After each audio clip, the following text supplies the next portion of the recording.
would you describe yourself in terms of your role in the art world? Like, what really is your purpose, and what motivates you in this role? Thank you. Yeah, so huge question. So as we said previously, I describe myself as an independent curator. I don't align myself to a particular gallery or institutional company unless I'm doing a project or series of projects, hopefully. With them, it's usually me coming up with wild, wacky ideas and approaching different places that I think will fit them. And I've made some great connections that way. For example, like Gillian Jason Gallery, who I curated an exhibition for in March for International Women's Day. So we curated an exhibition called Heart of the Matter. You might have seen it on the digital space that they created with this incredible architect.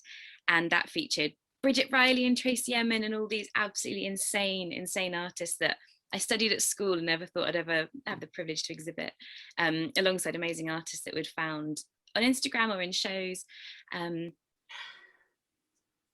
What are the avenues, the channels, the aesthetics? What are you, where does your focus really go toward in terms of the projects you pursue and the collaborations you pursue?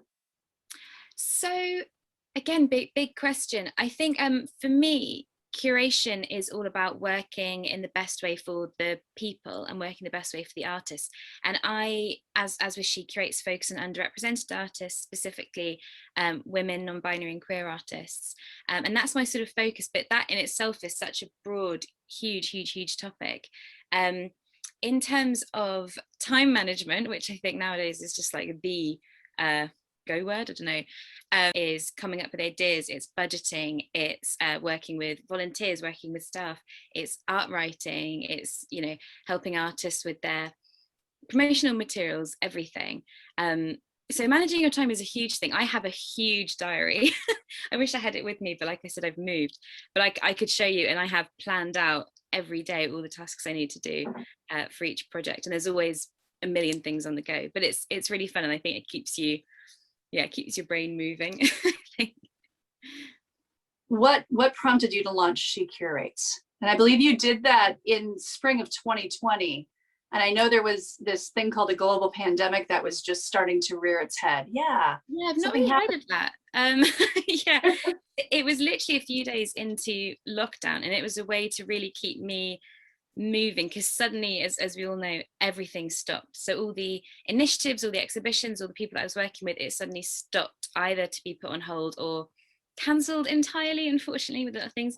So She Curates started as a way to sort of supplement my curatorial practice during this period of, well, people halting.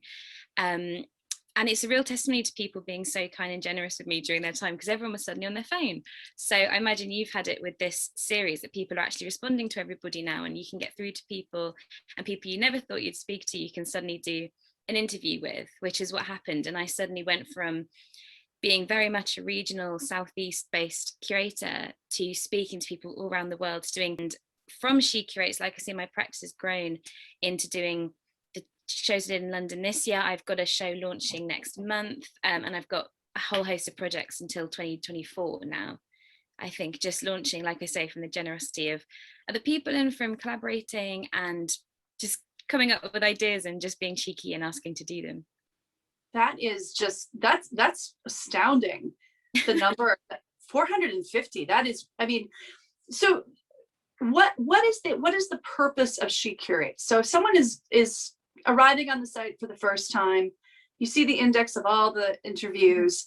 What is the what do you want people to take away from the experience? Honestly, I want people to take away just knowledge of the artist.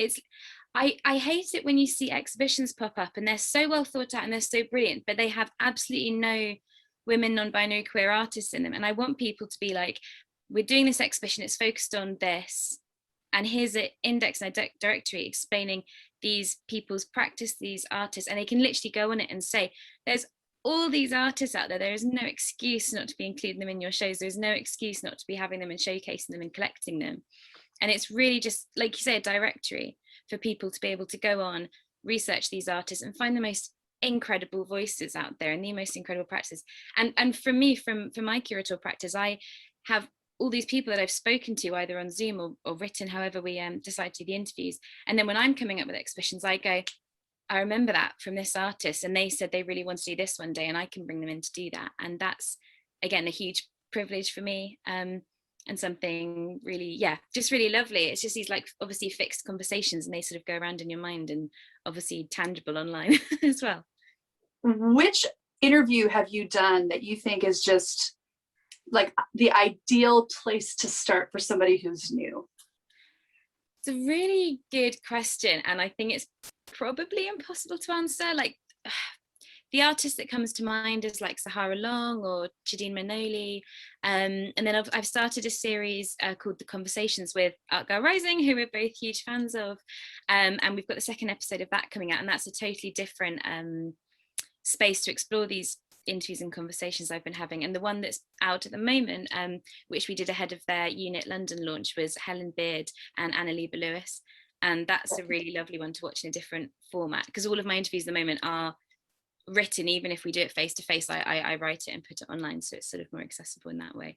But yeah, I think go on there, and I think swipe the page and click on one, and you won't be disappointed. Everyone's voices on there is incredible. So Art Girl Rising, I'm a fan. I have the Cindy shirt. I have my Cindy shirt. I picked that up in 2020 during the pandemic, when I was discovering all of these great resources out there where I could learn more about the work to advance women artists. What really do you see as the gap? Like, how would you define the purpose of the why it's so important to bring women artists, queer artists forward? What is the gap that you see out there that this helps to address? It's this gap that's just been pervasive in the art world, and as we were speaking about earlier, in the larger corporate every world, where male artists are put ahead, where women and queer artists are so often an afterthought, like I sort of alluded to earlier. And we're seeing all these great movements come up. Like, it's very easy to sort of quote the Guerrilla Girls and all the sort of findings that they had, and all their obviously iconic posters and statistics. And then these accounts coming up, like, the Great Women Artists, like the most established account, Repaint History, Art Girl Rising, they're all addressing this same issue of the sort of gender disparity in the art world, and proving that there's an audience, and proving that there's an interest in it, which is only going to make those bigger institutions listen. And we've seen shows coming up with more women artists, and it is happening. It's slow, it's very slow, but it is happening. And I think they just have such a positive look to the future for an equal future, which again crosses all sectors, not just arts and culture, unfortunately. But yeah. Who's your favorite living artist? That's such a cool question. At the moment, I would say Sahara Long. He's a fantastic London-based artist who I exhibited with Jay and Jason in March. Who's yours? Maggie Hamling. Okay. There was no hesitation there. There is no hesitation. I have followed her for roughly a decade, and I find her pieces, the waves, just incredibly powerful. I also absolutely love her irreverent attitude, and how she navigates some of the zeitgeist when people aren't necessarily fans of something she does, whether it's a sculpture or what have you. Oh, incredible. You've got such an incredible wall behind you of art. Thank you. Speaking. The majority of it are works by women artists. This and in fact, this piece is called 2020, so it was created during the pandemic. And the artist, Amy Caston, is a kindergarten friend of mine. So we've been friends since we were 5 years old. And so, and I've got some of her other pieces here. Yeah, I am not an artist, but I sure love to have it around me. And I love pieces that stand out. So, you know, I want to go back for a second to the different organizations you brought up. You brought up the Great Women Artists, She Curates, Art Girl Rising. I'm also, observing, the National Museum of Women in the Arts here in the US, Art Table, which is a nonprofit we've collaborated with. Anonymous was a woman foundation. So there's this wide range of different organizations in the art world squarely focused on advancing women artists. Where do you think everything stands right now in terms of impact? I'm really optimistic. I think in terms of, well, like I was sort of saying earlier, I think these organizations are proving the audience, and they're proving that the money's there. At the end of the day, the art world is sort of, well, is built on money, and it's proving that if there's an audience and people are following these accounts, like the Great Women Artists obviously has an absolutely immense audience, that is pushing everything forward. I think it's very easy to almost look at them and think, oh, it's just Instagram, but it isn't. It does push into the real world, and I think we're seeing that with these exhibitions that are popping up, with all the collaborations that are happening. It's just, yeah, proving the strength of the women, and, well, men and women behind the movement, I think. So where do you see She Curates 5 years from now? Do you know, that's such a tricky question. I've had so many people recently be like, well, obviously you're going to open a gallery with it, and obviously you can do this, and I just don't know. It's all been so fluid and so organic, and like I say, I really enjoy being independent at this time, and I really don't know. I don't know. I love the way it's growing, and I love doing these collaborations. I love meeting everybody, and I think that's where I want to see it continue growing. But you'll have to ask me in 5 years. I will ask you in 5 years. I'm not going anywhere.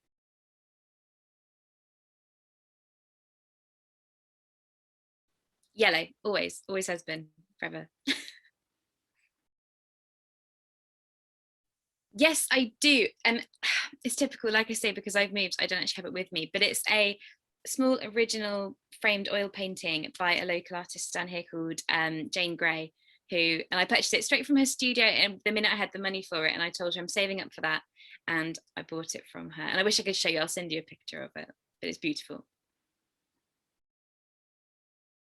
Do you know, it have to be the UK? That's really boring, but it would have to be the UK. I love the UK, and I think people are realizing how beautiful their own countries are because of lockdown, and I definitely have. That's really boring though. Are you kidding me? It's my second favorite place in the world, and I can't wait to get back over there. A really shit boat excursion in Croatia.